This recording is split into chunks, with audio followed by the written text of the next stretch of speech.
പോലീസിന്റെ ഔദ്യോഗിക വയർലെസ് സന്ദേശം ചോർത്തിയ കേസിൽ യൂട്യൂബ് ചാനൽ ഉടമ ഷാജൻ സ്കറിയക്കെതിരെയുള്ള രാജ്യദ്രോഹ കുറ്റം കോടതി മേൽനോട്ടത്തിൽ അന്വേഷിക്കും എന്ന വാർത്ത അല്പസമയം മുമ്പാണ് പുറത്തുവന്നത്. കുറ്റപത്രമടക്കം സമർപ്പിക്കുന്നതിൽ പോലീസിന് വീഴ്ചയുണ്ടായ പശ്ചാത്തലത്തിലാണ് എറണാകുളം ജുഡീഷ്യൽ മജിസ്ട്രേറ്റ് കോടതിയുടെ ഈ ഉത്തരവ്. പാലാരിവട്ടം പോലീസാണ് കേസ് രജിസ്റ്റർ ചെയ്തിരുന്നത്. വിഷ്ണു സുരേഷ് കൊച്ചിയിലും ചേരുന്നു വിവരങ്ങളുമായി. വിഷ്ണു, ഇതിൽ കോടതിയുടെ നിരീക്ഷണം അത് സുപ്രധാനമാണ്. ഇതിൽ പോലീസിന്റെ ഭാഗത്തുനിന്ന് വീഴ്ചയുണ്ടായിട്ടുണ്ട്. രാജ്യദ്രോഹ കുറ്റമടക്കം അതടക്കം നോക്കിയാണ് ഈ അന്വേഷണം ഉണ്ടാവുക കോടതി മേൽനോട്ടത്തിൽ നിന്ന് വ്യക്തമാകുമ്പോൾ അതിന്റെ ഗൗരവ സ്വഭാവം കൂടുന്നു. ഒപ്പം തന്നെ ഈ പോലീസിന്റെ വീഴ്ച അത് കോടതി കൃത്യമായി തന്നെ നിരീക്ഷിക്കുന്നുമുണ്ടല്ലോ.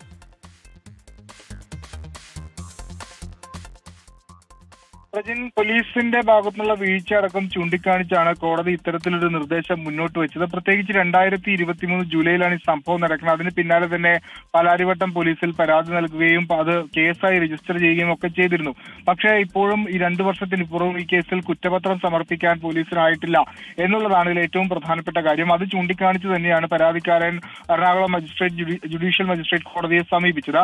അതിന്മേലാണ് ഇപ്പോൾ കോടതിയുടെ ഒരു പ്രധാനപ്പെട്ട നിരീക്ഷണവും അതോടൊപ്പം ഉത്തരവും വന്നിരിക്കുന്നത്. കഴിഞ്ഞ നാളുകളായി ഈ റിപ്പോർട്ട് സമർപ്പിക്കാൻ പറയുമ്പോൾ ഒന്നും കാര്യമായ റിപ്പോർട്ട് പോലീസിന്റെ ഭാഗത്തുനിന്ന് ഉണ്ടാകുന്നില്ല. ആ ഒരു പശ്ചാത്തലത്തിൽ മജിസ്ട്രേറ്റിന്റെ അധികാരം വിനിയോഗിച്ചുകൊണ്ട് ഇനി ഈ കേസിന്റെ അന്വേഷണം കോടതി മേൽനോട്ടത്തിൽ നടക്കും എന്നുള്ളതാണ് ആ ഉത്തരവിൽ വളരെ വ്യക്തമായി പറഞ്ഞിരിക്കുന്നത്. ഒപ്പം ഒരു നിർദ്ദേശവും പോലീസിന് നൽകിയിട്ടുണ്ട്. ഓരോ 30 മാസവും, അതായത് 1 മാസത്തെ അന്വേഷണ റിപ്പോർട്ട് കൃത്യമായി കോടതിയിൽ എത്തിച്ചു നൽകണം എന്നുള്ളതാണ് നിലവിൽ ലഭ്യമാകുന്ന വിവരം. ഈ ഉത്തരവ് പാലാരിവട്ടം പോലീസിനെ കൈമാറിയിട്ടുണ്ട്. 2 ദിവസം മുമ്പാണ് കൈമാറിയെന്ന് മനസ്സിലാക്കുന്നു.